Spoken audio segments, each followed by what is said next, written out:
नमस्कार मंडळी, मी आहे जव्हारची स्नेहा. तर जव्हारमध्ये हल्ली थंडी खूप जास्त प्रमाणात वाढली आहे. मग काय, मी उठल्या उठल्या अगोदर चहाच बनवतो, मग बाकीची कामे करतो.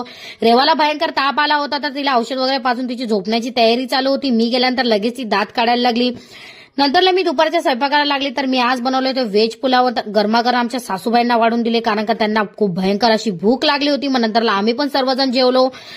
तर संध्याकाळचा टाइम झाला होता. मी गेली होती गावामध्ये गॅस आणण्यासाठी. घरचे गॅस वगैरे संपला होता, एक्स्ट्रा सिलेंडर संपला होता, मग तो आणण्यासाठी गेली होती. तर कविता ताई लागली होती संध्याकाळच्या स्वयंपाकाला, आणि रेवा बघा तिच्या मागे मागेच होती.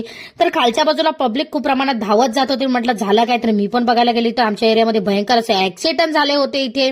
नंतरला घरी आले, ते एक मावशी आल्या होत्या इथे वेगळ्या प्रकारचे पोहे घेऊन. त्याचं मला नाव नाही माहिती, तुम्हाला माहित असेल तर मला कमेंटमध्ये नक्की सांगा. तर जेवणाच्या थालीमध्ये तर फ्लावर बटाट्याची भाजी, डाळ भात आणि चपाती होती. मग काय आम्ही सगळेजण मस्त जेवायला बसलो. तर असा होता माझा आजचा दिवस. व्लॉग आवडला असेल तर लाईक, शेअर, सबस्क्राईब नक्की